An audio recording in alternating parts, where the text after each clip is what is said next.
maraming salamat sa ating mahal na Panginoon. To God be the glory. He answers all our prayers.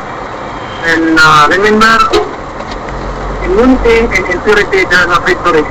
So thank you so much to all the people, especially to all the people and families who are affected by the typhoon. The fight, the honor is for you and to all the Filipino people.